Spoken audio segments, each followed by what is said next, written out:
This is Amiee Boswinkle, an intuitive and a women's mindset, marketing, and strategy business coach.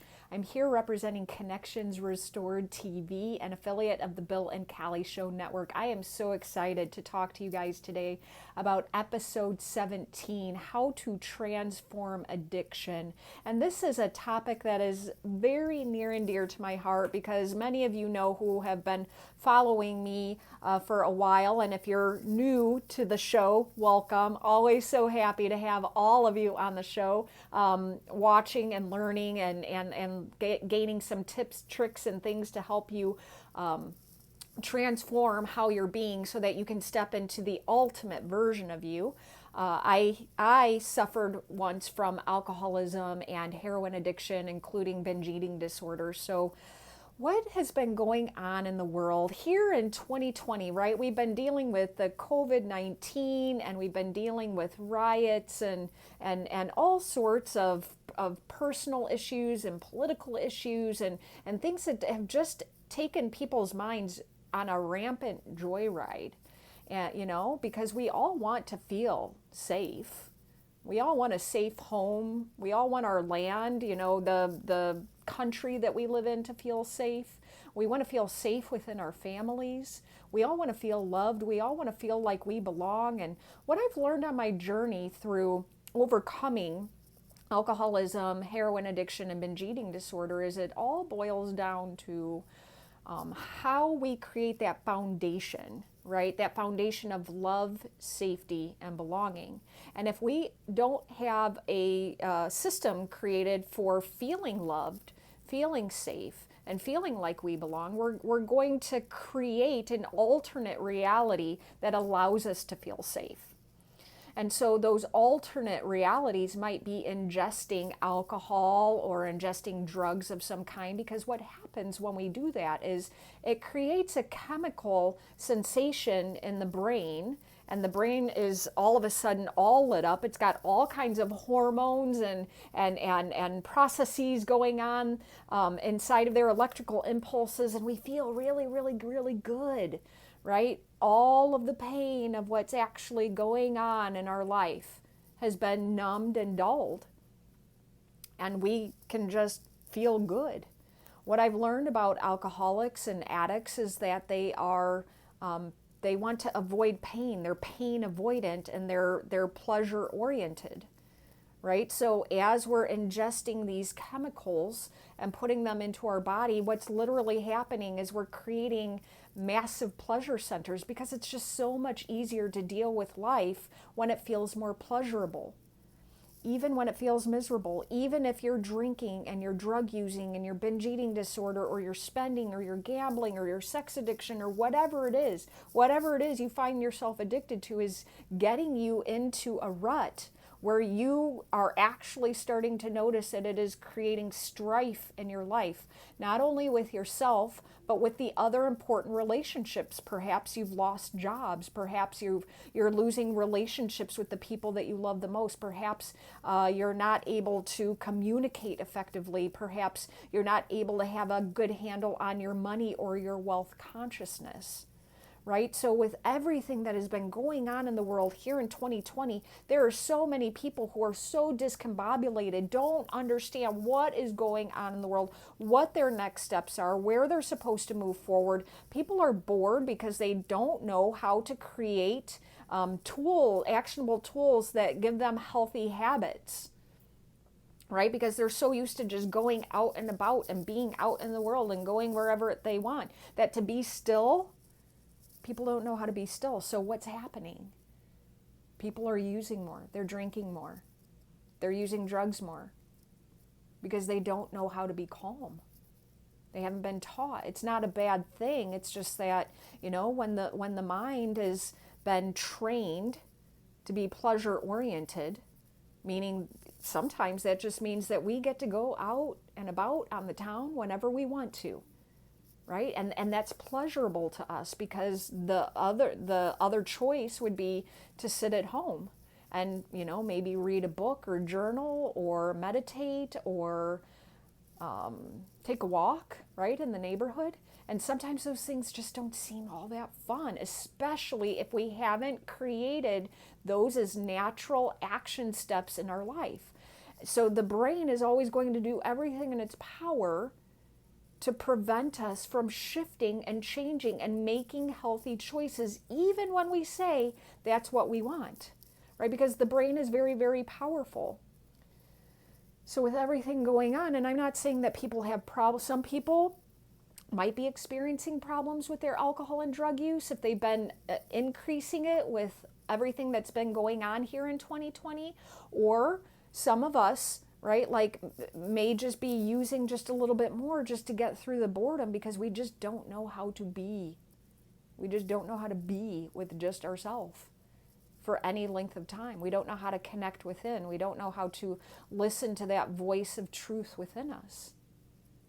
Now I understand because I've worked with a lot of people, and the things that I had to personally learn in my own journey to be able to move forward is that I had to create a new identity around who I was, and shifting our identity from a person who is sad to happy actually takes more work than what we think, right? What we have to do is we have to be able to cross a river of unpredictability. And what I mean by that is we have to learn to navigate life thinking new thoughts, thinking new empowered thoughts, and creating the new wiring, the new way that the brain deals with life. We have to start to become aware of the thoughts that we think and the choices that we're making. And as we're thinking certain thoughts and as we're making certain choices with how we're being, that is actually us crossing into this river of unpredictability, because the river of unpredictability is us making healthy choices. It sounds so easy. I know it sounds so easy. We want to be happy people. We want the best. We want to have a good life. We want to quit drinking. We want to start exercising more. And when that day comes, you know, some of us have that bigger, and we go out there and we're like, yeah, we can crush that thing that we say that we want for a week or 2 weeks or maybe 1 day or 2 days, right? But we're not able to have that long-standing, lasting habit. And here's the reason why: because we have to shift our identity into thinking healthier thoughts. And as we are thinking healthier thoughts, what we're able to do is we're able to gravitate and become this new version of ourselves. We're able to step into this new identity. We're able to take this greater stand and become the ultimate version of ourselves, where we're standing in our power, where we're owning our magnetism, where we're completely and totally aligned with what feels right in our life. But in order to get there, we have to cross this river of unpredictability, because this subconscious brain that we all have, which makes up 95% of the way that we think, is always going to do its best to revert us back to who we were yesterday and the day before that and the day before that and the day before that. And the reason why, even though it's miserable and we don't want to be that person anymore, it's because it's comfortable. We know that person. We know that person well. We know how that person thinks. We know the choices that person's going to make. And even if those choices aren't in alignment with what we want, a lot of times people will revert back to that way of being, because the brain is always looking for certainty. The brain is always looking for predictability. It's always looking for, this is going to work out for me. Now, what I wish I had known 3 years ago when I started off on my entrepreneurial journey of helping people at first with their health, and now I've transformed into women's business coaching, is that I wish that I had really let it sink in that I was going to fail a whole bunch of times before I was going to gain mastery over myself. And the reason why we all have to fail is because there are lessons to learn in the failure. Without the failure, we don't gain wisdom. And we have to fail sometimes multiple times over and over and over again in order to gain the lesson, in order to gain the wisdom. Because what I've learned on this journey is that as we fail and as we grieve our losses, it is through grief that we are actually able to gain the most semblance of wisdom that we can possibly gain. And as we gain this new semblance of wisdom, then we're going to be able to take and hone in and because we're literally educating ourselves. This works, this doesn't. I want you guys to think about something for a second. When somebody tells you what to do, and you know this person knows what they're talking about, you really trust this person, do you always listen? Even though you know they know what they're talking about? Maybe you listen for a small period of time, or maybe you're like, no, I don't want to do that. Right? So what I've also learned on this journey is that it has to be for ourself. If our recovery, if our new identity is dependent upon somebody else's approval, we're never going to make it. That's a perfectionist standard. That's a standard that isn't our own. The only way for us to transform and break free and break through to the next step is when we choose that this is what we want, because this is our journey. It has to be for us, right? And this is a journey of self-love. We have to start walking away from self-denial and start to step into self-love. Right? Because fear is what has created separateness in this world. When we're afraid of something, we're feeling separate. We're feeling isolated. We're living in a void. There's nothing. There's nothing in this space of fear other than our fear thoughts. And that wreaks havoc on our endocrine system. And our endocrine system is what regulates our hormones in our body. And when we're looking at chakras and medical intuition, you know, all of the 7 major chakras correlate to a specific endocrine gland. And all of those endocrine glands culminate and create hormones in the body that keep the body in balance.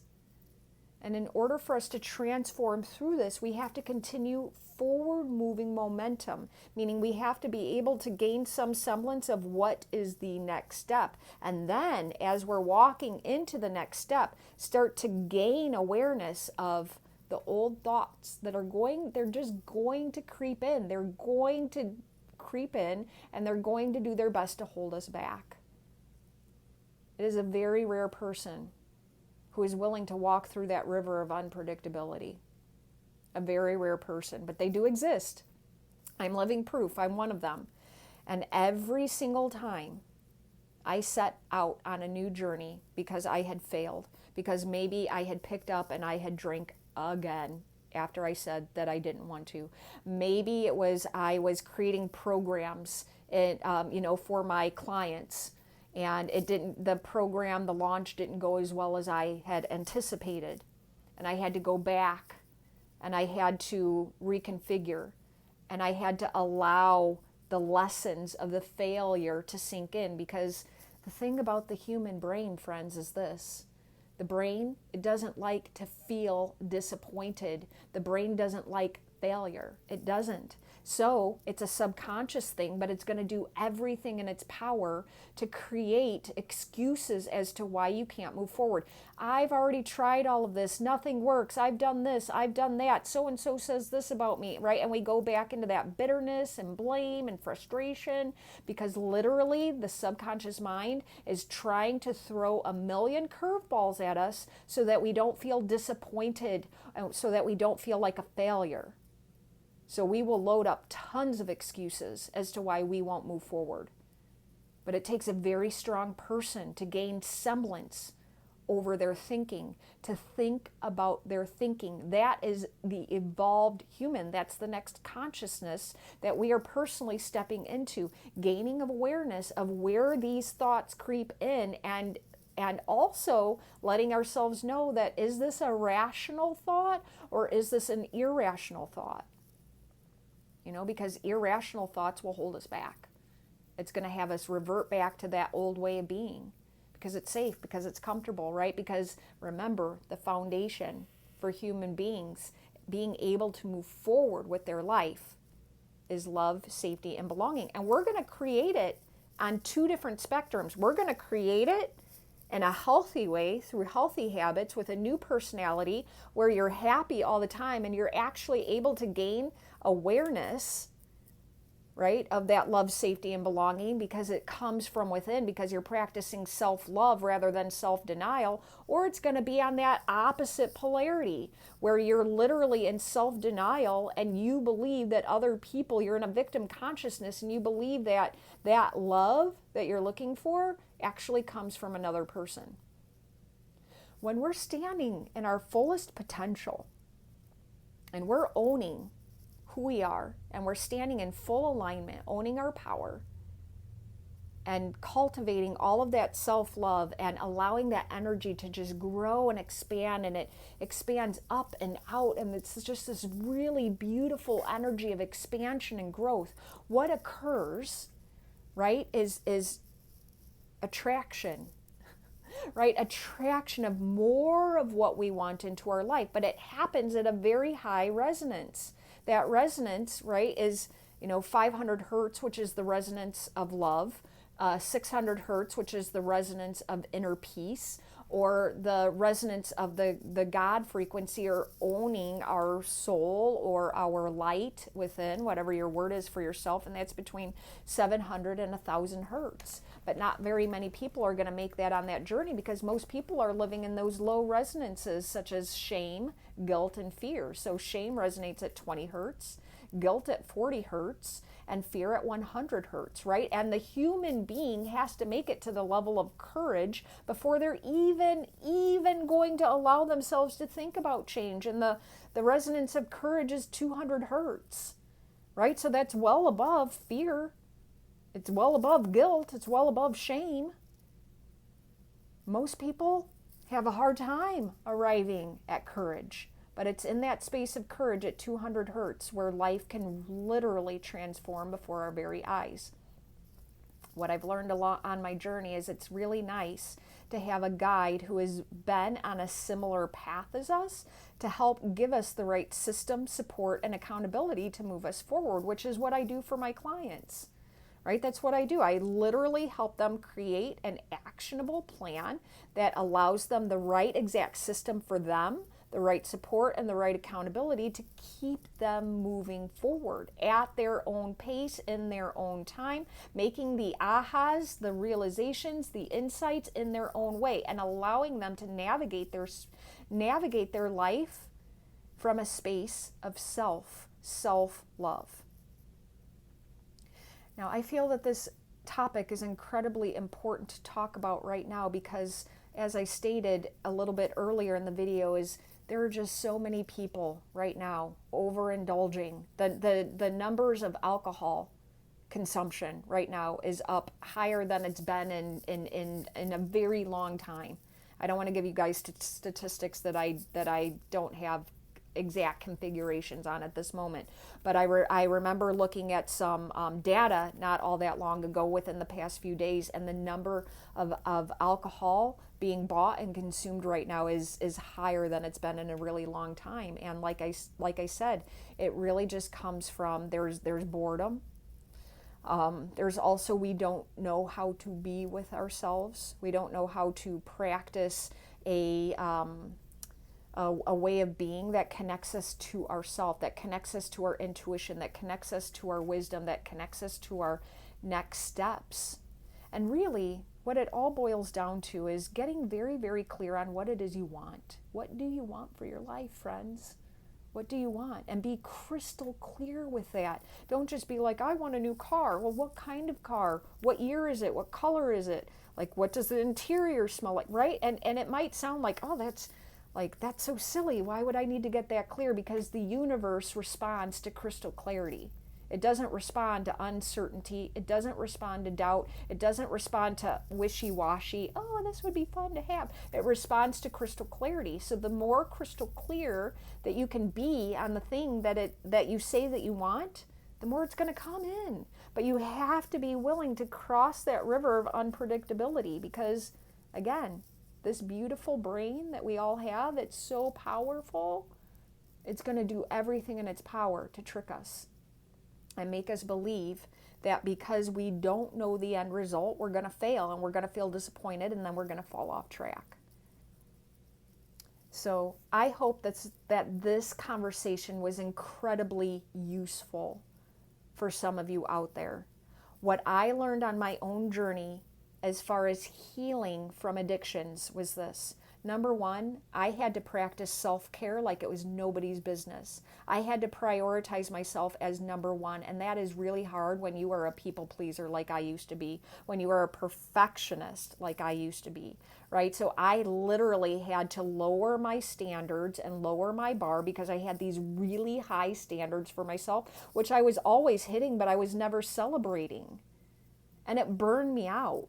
And it kept me reverting back to numbing out through alcohol and drugs because I didn't want to deal with what was going on in my life. And what it was burnout. I had a lot of traumas to deal with too, so that played into it as well. But really, right, I was pleasure oriented. I didn't want to deal with pain.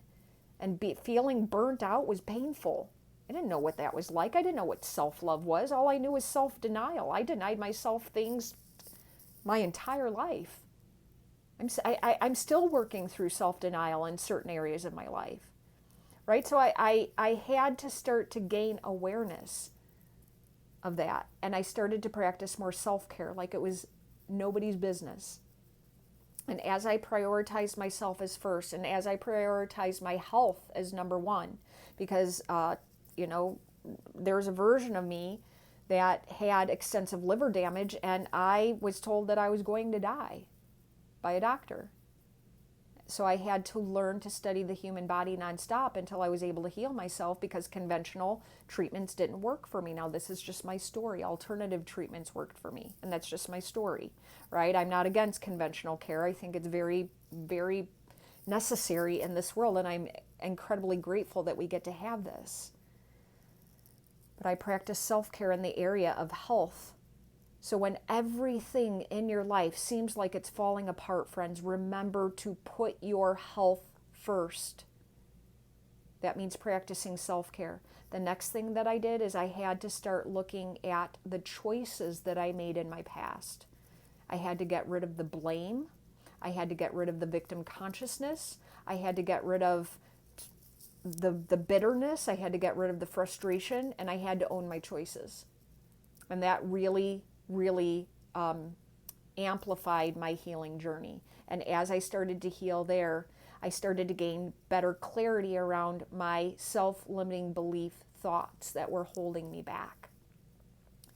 So just to recap, what you can do moving forward is practice self-care, especially at first in the area of your health. If you are burnt out, if you are not sleeping well, if you're experiencing anxiety or depression or restlessness or frustration or blame, perhaps exercise or movement might be useful. Perhaps meditation might be useful. Perhaps journaling might be useful, right? And then as that grows, then start looking at the choices that you made that led you to where you are right then and there without judging yourself. You weren't bad, you weren't wrong. The human body is doing everything in its power to keep us alive. That's all it's doing. It's a really beautiful thing, and we don't even have to think about it. That's the miraculous thing. I think the human body is so miraculous because of that reason. It is always doing its best to keep us alive, and we don't even have to think about it until something goes wrong. And then when something goes wrong, we really freak out. And then we become focused on what's going on. And then that last thing is become aware of your thinking. When you find yourself in those lower vibrational thought patterns, like I'm not good enough, this isn't going to work, I give up, I'm not strong enough, I'm this, I'm that, whatever it is, I don't have enough money for that. There's all kinds of excuses. You have to begin to start to think about your thinking, and as you do that, that creates an evolutionary being. That is the next level of consciousness, in my opinion. So, if you found this video useful, friends, please feel free to share it out to your friends, because I know that there is information in here that could literally save someone's life, because I know that the things that I walked through in my life, I had to go through everything to save my own life. So please make sure you share this video if it spoke to you in any way. Please make sure you're liking and following the Bill and Callie Show business page here on Facebook. Bill and Callie are absolute, amazing, beautiful souls. I love them with my whole heart. They're always representing amazing people. They're making sure that people's messages get heard. They're showcasing, businesses and things like that, or that need a little extra TLC here in Northwest Indiana and beyond. And I am absolutely so ecstatic to be connected to them. If you felt a connection to me, please make sure you like and follow my business page, Connections Restored. I would love to get to know you better. I do videos on there pretty much every day. Sometimes I do them in my private group. So if you are a woman entrepreneur in business, I do have a free Facebook group called Women Rising Healing Money Shame. But I also do free videos on my business page as well, or send me a personal friend request. I'm always open to having a conversation with you guys, so please make sure you reach out. I would love to chat with you, see what's going on in your life, and please know that I love you. I value your time. I think you're so absolutely amazing. You are so worthy. You are so needed. And it has been my pleasure to spend these past 25 or 26 minutes with you. I look forward to talking to you guys next week. Have a great day. This episode of The Bill and Callie Show is brought to you by